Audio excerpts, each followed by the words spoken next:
餐，每集带你拜访一个家庭，并邀请他们的梦幻嘉宾上门共进晚餐。海豚的原文 dolphin 意思是海中的灵魂。这些海之精灵会因为不明的原因搁浅在岸边。台湾每年约有70起的鲸豚搁浅事件，有一群人就是这些海中精灵们的急诊医师。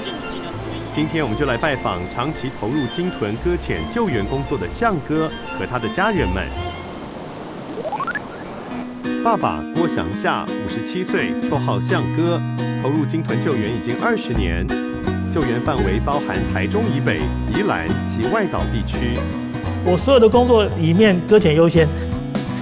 那如果家里突然有搁浅优先。他想邀请的来宾是桃园的立委陈学圣、李宗盛。妈妈陈丽纯56岁，高职毕业后就在阳明山瓦斯公司担任行政工作。喜爱稳定生活的他想邀请的来宾是陈淑丽，我很喜欢陈淑华那个歌手。岳母陈芳锦秀86岁，和象哥一家人生活在一起。她是有4个女儿的阿嬷，也是家族中备受尊敬的大家长。阮第二早囝讲，哦，妈，你的嘴跟他献祭，跟他红胸，跟他献祭。阿嬷想邀请的来宾是很美哈，都芳香哦，芳香。儿子郭少凡，就读高2，在家中有80%的时间都待在房间内。喜爱阅读的他想找的来宾是我想邀请的是刘克襄先生。究竟谁是今晚的座上宾？在来宾揭晓前，我们先来台北认识他们的故事吧。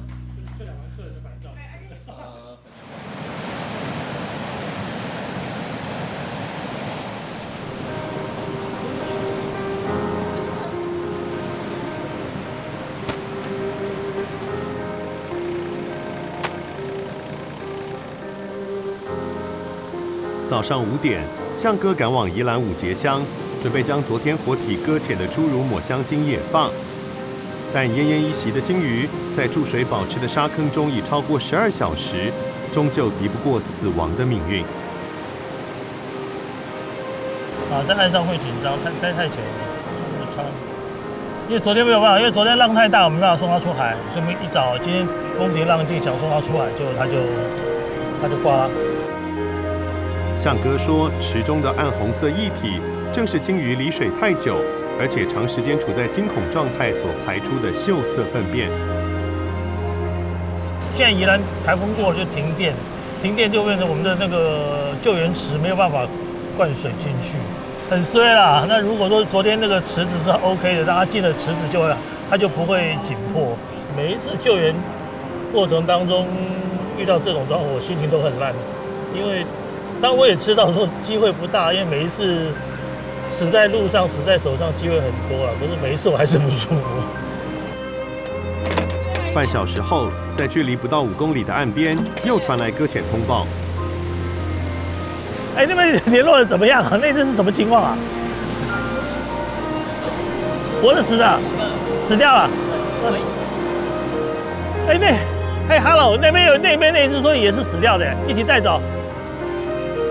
接连2个坏消息，让象哥的心情几乎跌到谷底。有1半以上的工作都在收拾，就这样说。心里面难免会很不舒服，就是说，如果给我更多的器材，给我更多的一些场地，我可以做更多。象哥年轻时做过导游，关心自然环境。他会跟鲸豚结缘，是因为台大周连香教授。就认识周连香老师嘛，那他在做鲸豚研究，他需要一个跑现场的人，不怕脏不怕臭的人，不会晕船的人。奇怪，怎么有这种人类啊？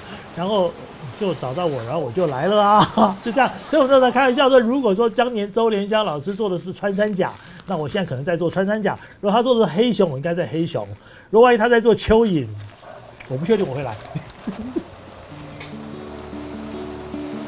其实象哥的工作很多元，除了鲸豚解剖外，还要经常出海进行中华白海豚的生态调查。最让象哥感到吃重的工作是24小时待命的鲸豚搁浅救援。全年无休啊，然后任何时间都可能会有一个电话打过来。如果说今天你们不要说现在，如果说今天早上你们来的时候，然后正好有搁浅通报，我可能就问你说，有搁浅通报，你要选择跟我走，还是留在我家拍我家拍我家人？我会去处理。对，我会这样做。这个袋子是湿袋啊，专门装海豚的。对我来说，其实葬仪社用的也是类似的东西啊。来，先撑起来。向哥是中华鲸豚协会的搁浅救援专员，但要遇上鲸豚活体搁浅的几率并不高。大部分在北部搁浅死亡的鲸豚，都会送到台北市立动物园进行解剖。这只是一只侏儒抹香鲸，然后昨天在台中搁浅。那搁浅的时候，听当地发现报案的人说，它是有母子，对，就是有一只大的，有一只小的啊。然后他们尝试把它推出去，结果大的游出去了，那它又被海浪拍回来。那后来在抢救过程中死亡，所以我们就只好把它带回来。那我们等一下把它解剖，看看它到底发生什么事情。这只很小，这只才幼年而已，连牙齿都没有，牙齿都没有长出来，圆圆的，牙齿没长出来。那个解剖鲸豚的目的，除了要厘清死因外，也供学术研究。因为鲸豚属于保育类动物，学术研究用的肌肉与内脏样本，只能从搁浅死亡的鲸豚身上取得。我现在在处理的这个是从背长肌这一块，我要取6块。六块连皮带肉的组织，那这个主要是测重金属，它的重金属身上的重金属含量跟毒物的污染。解剖工作不但费时又费力，还得忍受呛鼻的腥味。若遇上死亡过久或生病的鲸豚，更有遭到感染的风险。就是他有次关节痛去医院看病，然后他那个医生觉得他痛风还是痛风，对不对？对，但是实际上我一开都不觉得它是痛风，为什么？因为海豚有种病是布氏杆菌，然后它通常是有一个特别的 species 跟人的布氏杆菌不同，可是通常人感染之后就是关节会痛，然后那时候我就一直觉得他得了，对，但他后来他还是去现场，然后5个多就好，忘记了，反正他就是后来1个月以后，对，但他中间都还是去现场。即使是死亡搁浅，为了确保样本的准确度，向哥也会尽量赶往现场，并在12小时内完成解剖。因此，他随时都备好了救援与解剖器材。如果说，比方说现在接到电话，我在上面，我下来鞋子换了，我就出去了。出去就有一个，我们有个冰桶啊，然后这包里面就有一些备用的一些衣服啊、裤子啊，这里面有出去要填的单子，还有紧急用的解剖用的刀子，鞋子在这。还有袜子都有，然后还有临时要用的束带，这里有一套，然后我有一台搁浅专车，3吨半的搁浅专车上面有一套，实验室里面有一套。因为我并不确定说你正要出去的时候是开哪一部车，或者是怎么样的排列组合。这份工作得24小时全天待命，而且随时出差。向哥没有代班人，能够持续全靠他的使命感。在这份工作来说，有一个问题就是说，其实他的薪水并不高。那么，愿意 promise 你说每年365天遇到搁浅就跑到现场，而且还有这个能力的人，到目前为止还没出现。向哥这种不定期又不定性的工作节奏，让家人抱怨连连。宝宝出差频率一直都很高，他做工作很拼，有人找他，他就要随时 stand by， 然后随时要冲出去。有时候最讨厌就是他今天晚上家里好像都已经变成 hotel 这种性质了，又回来吃个饭睡个觉，明天又是3天。我们有一次中秋节去姐姐家烤肉，然后开车开到一半，然后接到电话，哦，那你搁浅，然后就把我们送到我们的目的地，就丢在那边。好，你们去烤肉吧，我走人了，他就走了。这种事情发生很多次。当老婆小孩偶尔抱怨向哥为了鲸豚抛下家人临时出走的时候，家中地位最高的阿嬷会替向哥说话。对呀，啊，人伊先生食迄碗头路就爱安尼做啊。你要咱要趁来点钱呢，人话行就行呢，对不对？阿嬷其实是向哥的岳母，当初丽纯为了就近照顾年迈的母亲而举家搬回北投。那我们家四姐妹，那都是女儿嘛。那有一个家里有房间，那有一个人陪她住也还 OK。向哥的父亲早逝，母亲跟着大哥移居美国。他很愿意跟岳母一起住，只是老人家的生活习惯不太一样。我这款人就甲你讲，惊人无通食的。我一定爱上爱上无嘛爱4、5个菜，啊，搁一粒汤啦，吼。啊，因食是无济无唔对啦。我都感觉讲安尼较留着一点嘛，啊，互伊有通食安尼啦。替大家煮晚餐是阿嬷的坚持，她往往在晚餐前2小时就开始张罗。啊，这哦，创的吼，啊，伊看那转来，我就甲切的，啊，落煎人，我拢甲串的吼。啊，我无叮当，我就艰苦啊。啊，人因上班，互伊上班，啊，转来饭堂互因食就好啊。阿嬷2年前动过心脏手术，体力大不如前。即使大家都劝阿嬷没事多休息，但坐不住的她总想着帮家人多做点事。他不能过度操劳，医生也讲过很多次，但他就是坐不住、停不住，属于家务类的东西，他一个人在家里，他就会去摸，他就会去碰，那就一直做，从早无聊想到就做到晚上，然后每次都搞到他累个要死要活的，温骨气啊、安怎啦，流汗流到屁屁叫啊，然后哭扫啊安怎。我来今摆只徛久吼，就要温久落你看。徛在这就袂使啊，徛久袂使，冻袂掉。为了不让阿嬷太过操劳，丽纯常常是赶着下班回家接手妈妈的工作。妈，你用好，你去休困来。啊，薏米你要冻？你去用这嘿。薏米你要冻吼？啊，这互你。好。丽纯看到妈妈满桌的备料，忍不住开始抱怨。我妈煮习惯了，她一直都怕人家吃不够，她希望大家都吃得够。所以今天现煮，你说有7道菜，她吃得完吗？好，我们吃不完那么多。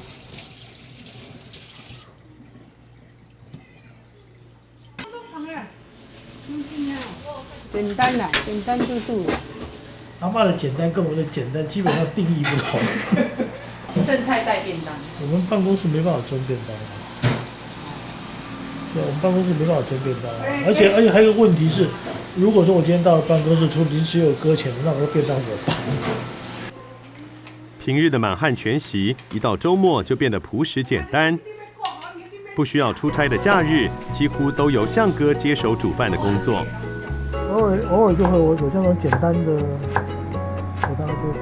今天其实也不是没有太多时间。我以前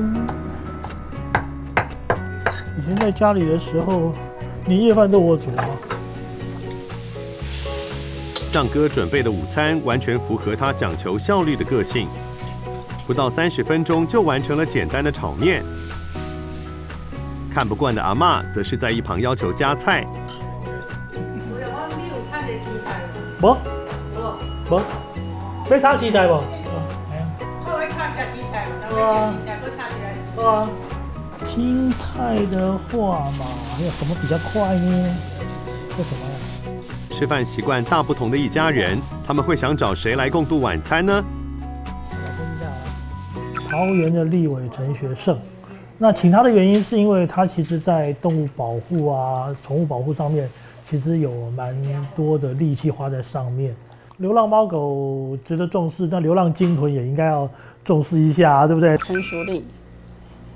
因为我觉得他以前在我们的年代，他是在五光十色的那个舞台上面很出名又很漂亮的 model， 然后可是他退隐之后，他投入的公益是，我看一般人是很难做到像他那样。李宗盛，因为李宗盛就是因为他有首歌哈，他们是未来的希望啊。当时听那首歌很让我触动。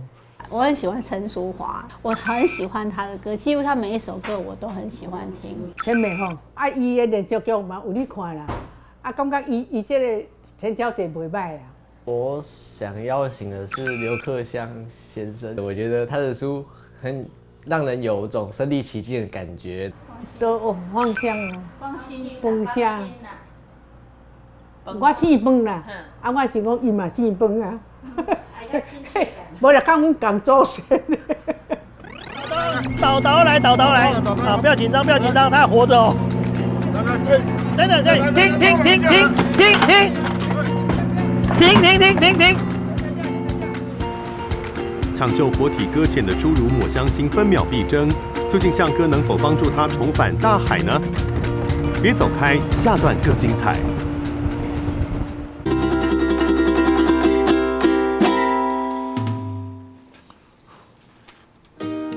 今天谁来晚餐拜访的是从事鲸豚搁浅救援已经20年的象哥。不需要出动救援的日子，象哥都会待在台大的鲸豚实验室里制作标本。先骨肉分离啊，骨肉分离有很多种，一种是用刀子慢慢削掉，泡完双氧水之后就会变这样。那上面还有一些肉啊、碎块什么，那我现在慢慢把它剔掉，剔掉以后要泡去渍油。这是一对那个平鼻海豚的胸鳍，是这样的，这是它的，这样像类似这个样子。标本制作枯燥又单调，需要相当的耐心与专注力。蛮适合修心养性的，就是慢慢的做，反正人家说这个长命功夫长命做嘛，就是这样啊。反正搁浅鲸豚大概一直都会有，就是这样的，慢慢做。长时间待在实验室的象哥，以至于身上偶尔会有难闻的消毒水味。除了气味之外，他还有个让老婆难以忍受的问题。我常说你怎么把衣服搞得这么脏，这么难洗？他说啊，就是工作嘛。他不管他今天是穿着西装还是工作服，他工作他就是趴下去，他就蹲下去，他就跪下去。反正他工作的时候他什么都不管。象哥的衣服时常沾满了鲸豚的血迹与岸边的细沙。为了消除这难闻的气味，他只好先将衣服用特殊的洗剂泡在工作室外。我就说我觉得这闻起来会很像那个水沟的味道。我现在用清水把它过一次，然后这样子就可以回去弄洗衣机，我老婆就不会骂我。这个泡了4天了。本来我没有要泡这么久的啦，就是因为这几天连续搁浅啊，我就没有办法来收。才刚把2只鲸鱼送回台北准备解剖时，竟然在宜兰头城再次传来活体搁浅的消息。照顾我看哦，照顾我看家好。见，差不多了。我们刚刚有试着让他出去2次，出不去了。没有，他跑到一半就砰砰砰又回来了。废话，我也知道。熊马仔，他是想要出去啦，想要出去啦，有那种的迹象啦，但是出不去。对，心跳呢？呼吸。好。为了送搁浅的侏儒抹香鲸回家，象哥和伙伴们必须将重达200公斤的鲸鱼搬上货车，并前往苏澳港搭船出海。OK 吗？来，准备上车喽！来，一起喽！来，1、2、3。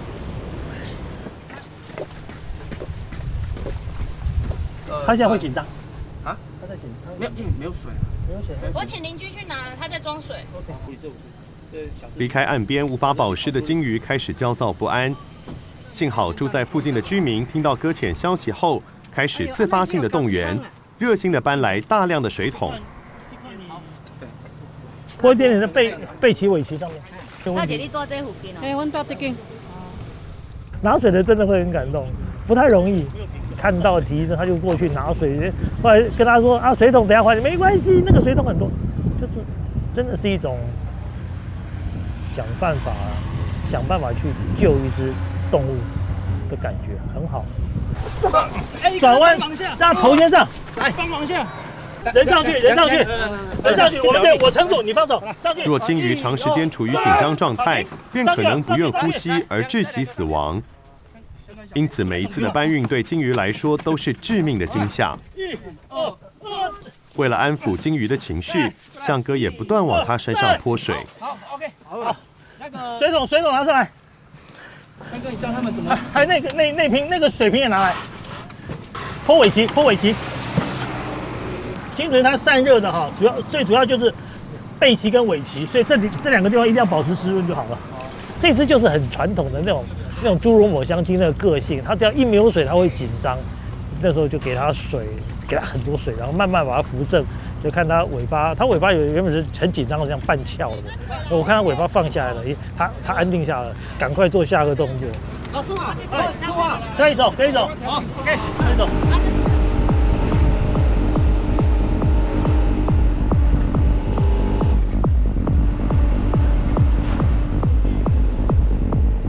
救援时间分秒必争，好不容易抵达了港口，却因为设备不足而无法让鲸鱼及时上船。不可能吧？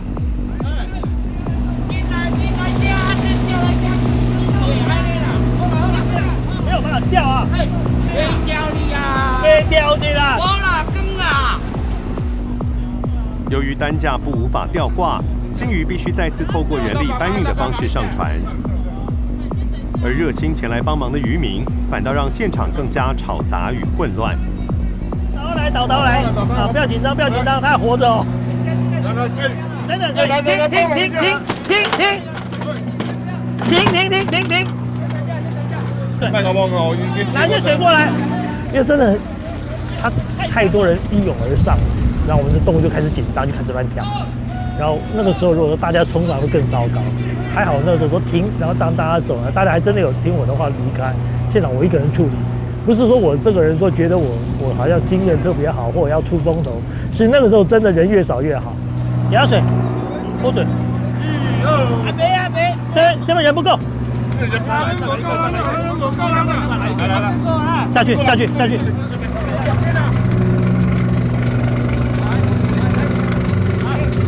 好管。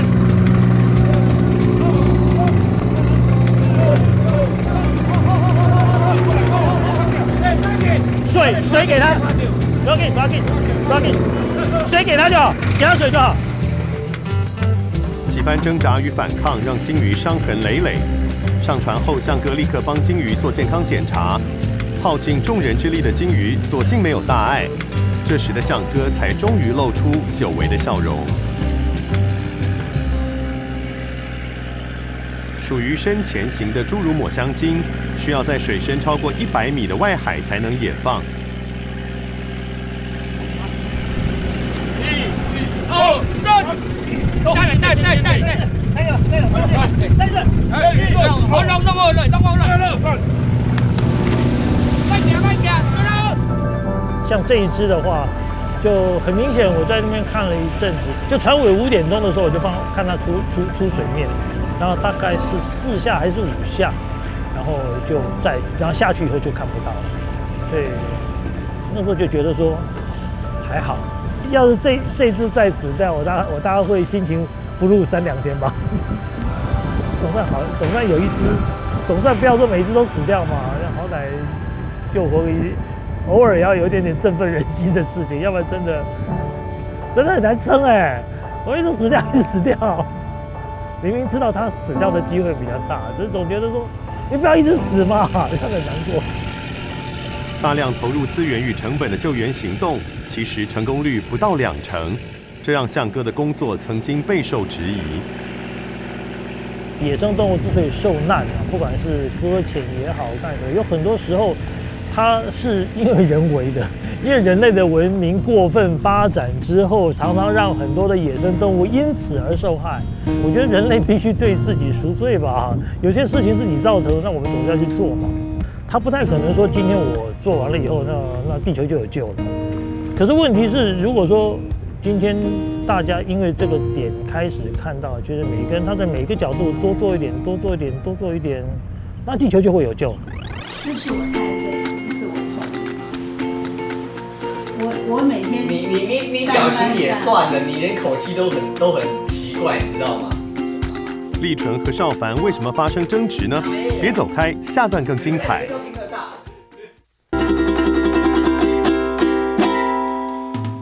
厌的，如果说因为我们知道瓦格非常讨厌的一个动物，他讨厌到什么？今天谁来晚餐拜访的是全年无休的鲸豚救援专员向哥和他的家人。由于向哥的出差频率很高，使得家中的大小事几乎都由立纯一手包办。结婚有小孩之后，我跟外界的生活是差别很大的。我以前同学早就走，常常去跟朋友聚会啊，逛街干嘛的。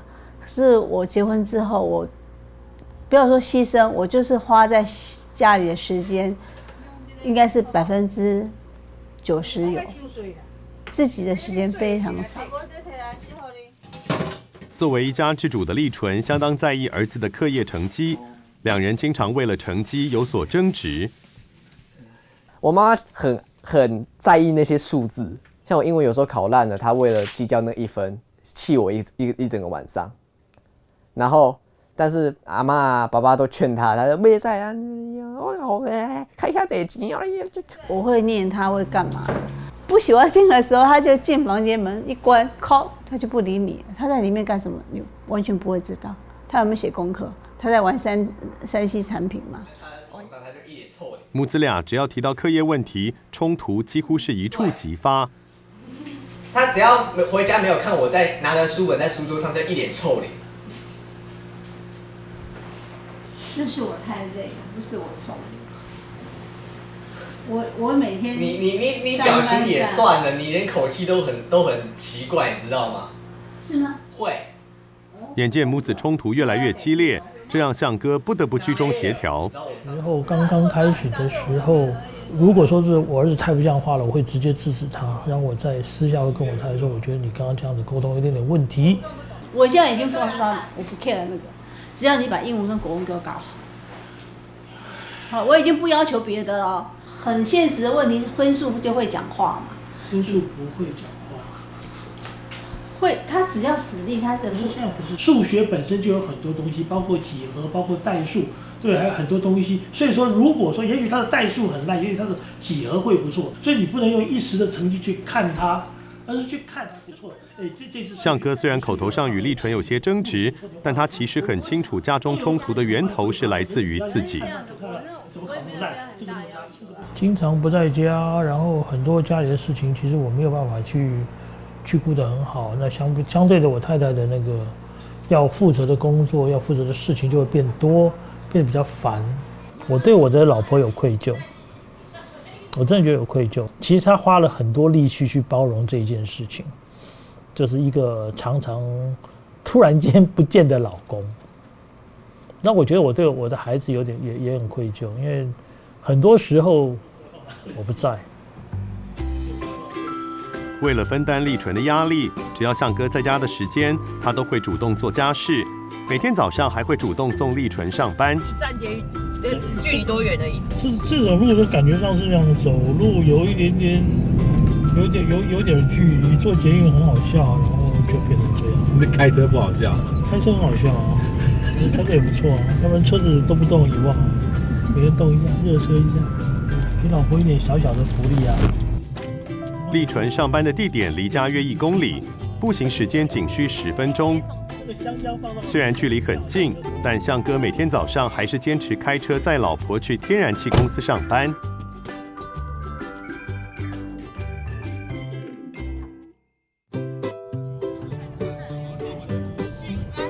今天是立纯娘家的年度旅游，一大家子40人，浩浩荡荡地来到武陵农场。这次家族旅游离上一次是2年，好，那因为去年我妈妈动了一个心脏大手术，然后身体越来越不好，那我们希望她在她的有生之年多陪她出来玩，然后她喜欢跟她这些子女孙子辈的这样子一起，她会很开心。有啊，有欢喜啊，这是免不了一定好的啊，伊足爽快，大家佚佗欢喜啊。对啊，啊，甲这囝孙仔斗阵佚佗欢喜啊。难得的休假，向哥铁了心放下工作，全心陪伴老婆和家人。是的，协会啊、实验室其实都还有一些人啊，那他们可以处理啊，早点告诉他们就是。我还是有开机，但是没有接到，所以应该没什么事情。向哥总是精神抖擞，他可以不眠不休的工作，却在放松旅游的这一天，身体发出了警讯。他现在感觉听说他有点骨头酸痛，全身骨头酸痛。我昨天晚上回家以为是他有点筋骨酸痛，可是现在我觉得有点酸。那不然等一下看看有没有地方买那种解热。因为他体重比较重，我就给他3颗。平常我自己吃2颗，就是有点状况，我就吃2颗。大家都劝向哥回旅馆休息，但他坚持抱病陪老婆走走。他希望能在武陵农场为立纯留下一些回忆。烟生瀑布就叫做隐瀑，其实真的很漂亮，真的很漂亮，可是有点小远。那他们有到潮山瀑布啊，那我个人觉得很可惜啊。武陵农场，我们2个这辈子来的机会，或者说一起来的机会可能很少了。那既然这样子，为什么不想办法把它骗上去啊？我相信我现在如果不走，他一定会不走。向哥撑着疲惫的身体和立纯走了2个小时的登山步道，终于赶在太阳下山前见到了梦寐以求的桃山瀑布。有没有扶车？有，我上次来没有走到，这次来跟老公来一起就走到了，很开心。爬山比较累还是搁浅鲸鱼比较累？爬山比较累，搁浅鲸鱼的像活体，其实我就是跪在旁边一直泼水，一直泼水，一直泼水啊，那个其实没有那么喘，爬山好喘。啊，累，你累了吗？其实向哥希望自己能像家庭紧密的领航鲸一样，领航鲸出海都群体行动，再怎么累，能跟家人在一起，一切都值得。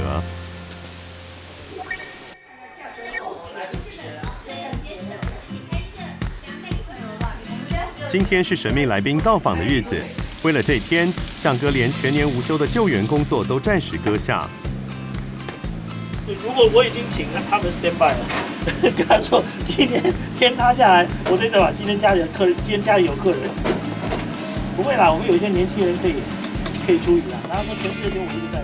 负责掌厨的向哥和阿嬷，天还没亮就起床做准备。比较晚嘛，我老公跟我妈妈很早就起来，我不知道他们起来，我起来的时候。老妈看错时间了，4点半就起来了，我说5点半。2位大厨各自负责的料理都相当费时，向哥光是准备一道甜点就花了1小时。我们家是祖籍是福州，福建省民生县，所以说我们过年逢年过节有客人来的时候，都有做一道甜点叫做芋泥，所以不是外面买那个敷衍的东西，我们都是自己做的。今仔日吼，炒油饭啊，菜头用迄个滚啊，我昨昏有创头个1鼎卤肉。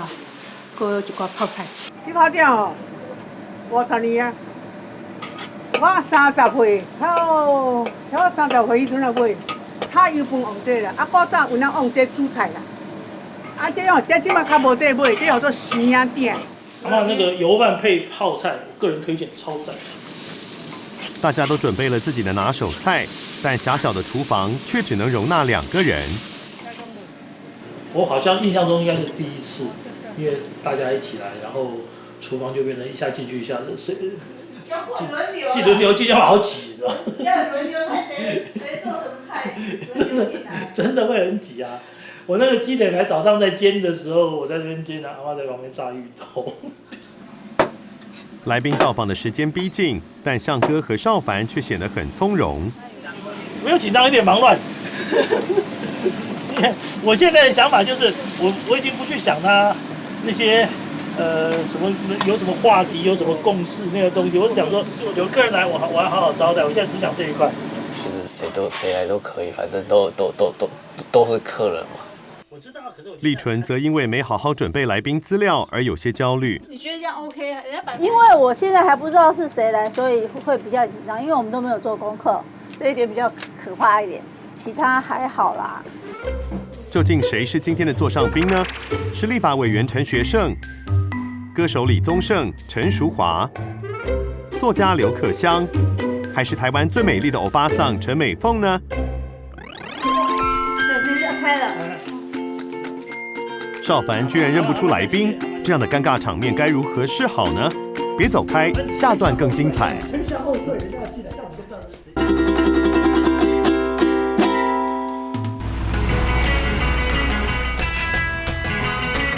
今天谁来晚餐拜访的是台湾少数从事鲸豚救援工作的向哥和他的家人。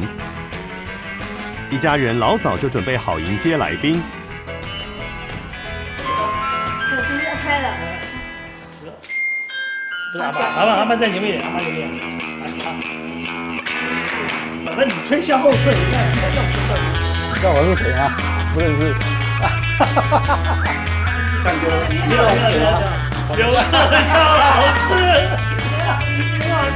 阿妈你好。答案揭晓，今天的来宾是有着鸟人称号的作家刘克襄。长期从事自然观察与生态保育工作的他，曾出版高达30多部文学作品。可是向哥，我认识你呢。邵凡虽然读过刘克襄多部作品，却没看过本人，以至于刚见面时有些尴尬。但豪爽的刘克襄也不在意，反倒大方地送上见面礼。我带来的，这是我送告诉你，因为我儿子写你读书真的得奖，得奖啊，真的呀！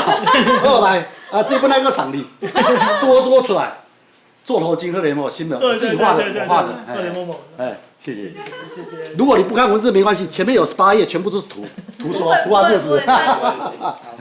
我应该是台湾最早写鲸鱼的小说的人，而在那个没有年代，大家还对鲸鱼不是很熟悉的时候，我写鲸鱼的时候其实是很孤独的。那我突然间发现有一个也是很孤独的，跟鲸鱼有关的人，你会觉得那是两个在外太空的两头怪兽的那种接触的那种感觉，会隐隐在我的想象中会出现。尤其是像我这样的一个作家，我当然会非常好奇，另外一个外星人他会长什么样子。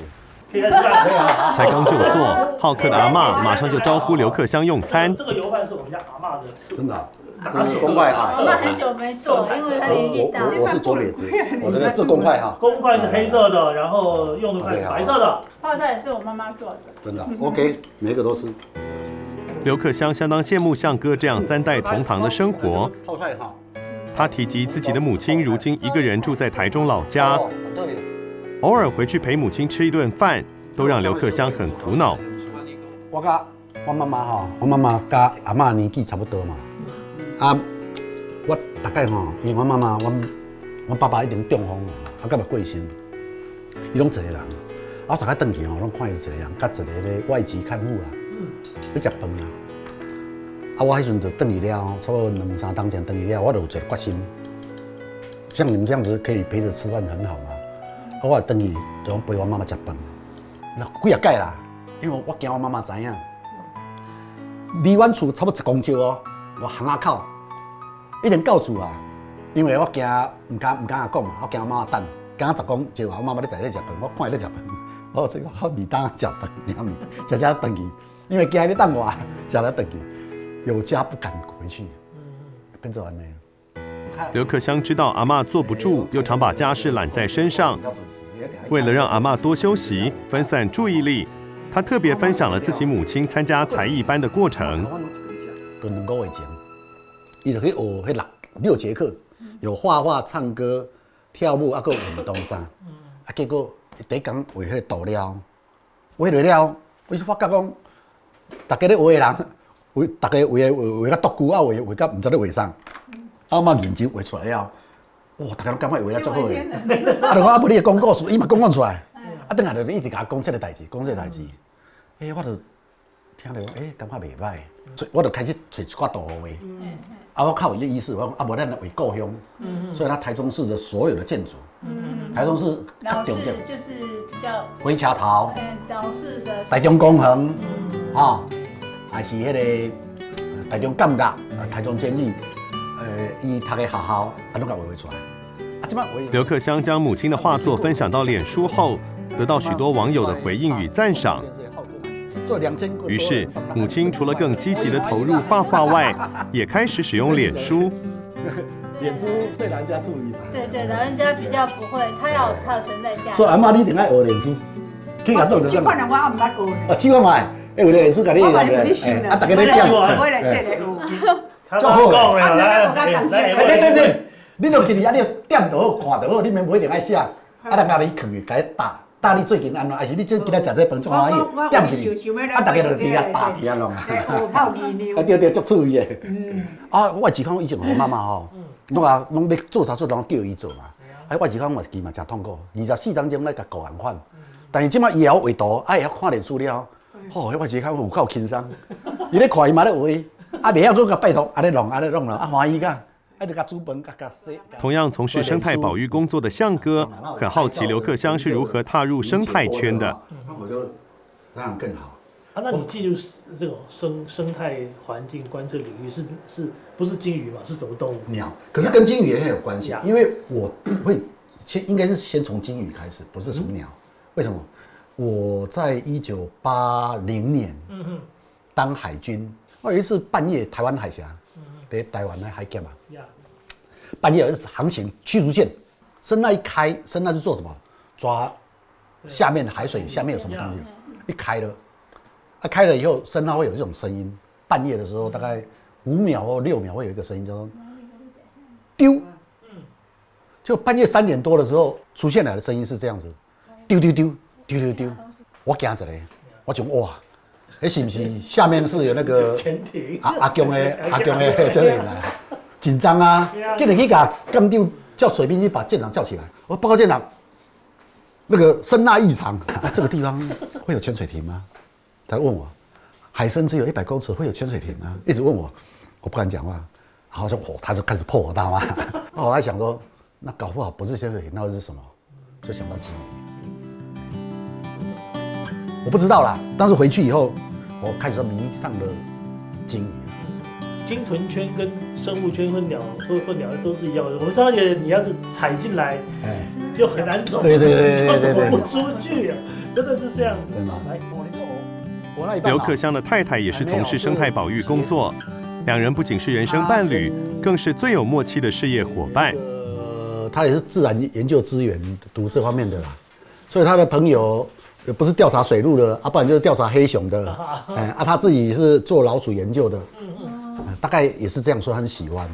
我的所有书都是我太太编的，好厉害，因为她懂，因为其他人不懂我的东西啊。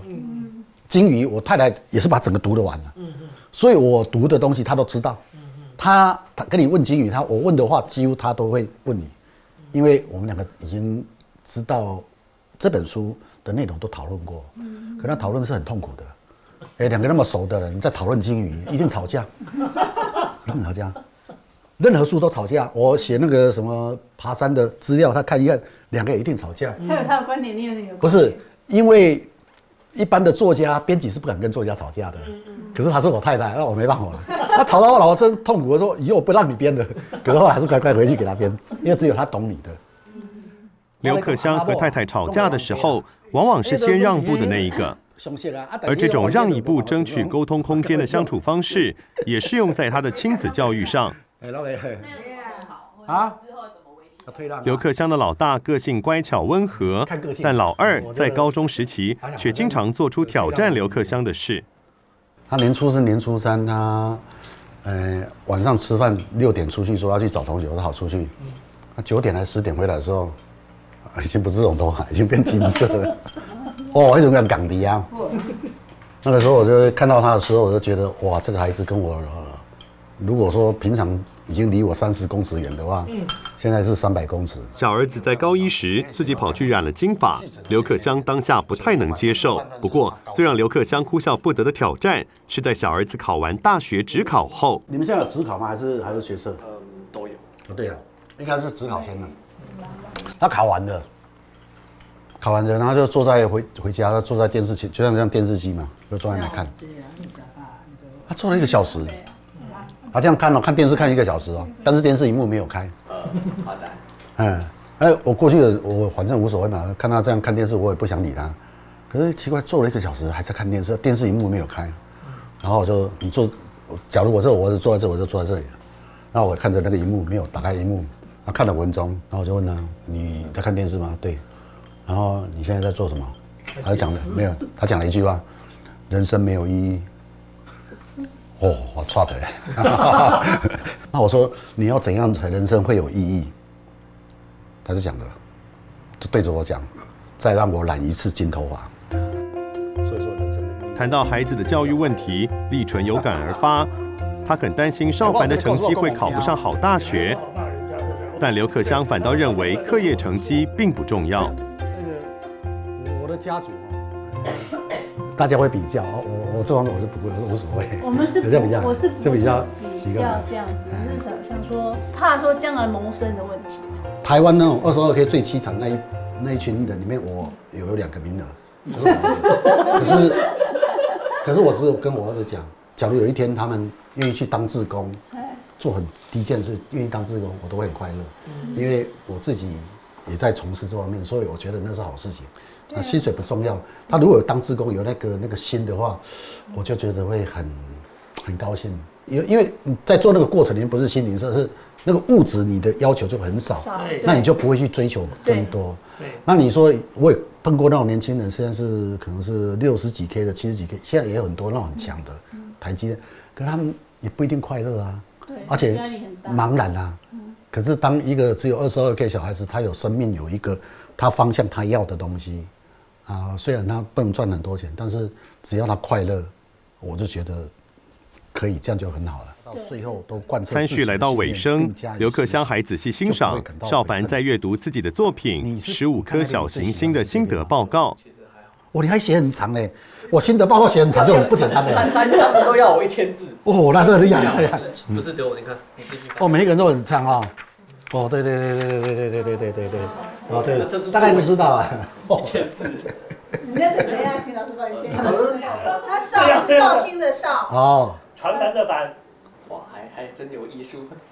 哎，不错，这本很有价值感。通常这种要这种作者签书会才有这种作者到你家。要写实牌。这些啊。啊，那个不能签名，那个是图书馆的。现在就很尴尬。那我很高兴你今天能看到阿嬷，因为我就跟他分享的时候，我就觉得那个分享那个共鸣很快就进来。少凡这样的孩子，在整个台北应该很多，在教育体制之下，在父母的期待之下，在整个社会的期待之下，他会有很多的压力，而他会有一些叛逆。可这个叛逆，就可能需要我们整个社会，学习陪伴他。我的课题已经是在社会这堂课，在22K 这堂课，他还没到。可是他现在的17岁这堂课，我曾经走过。大家走的不一样，可是看到他这样子，有时候会觉得加油吧，向哥。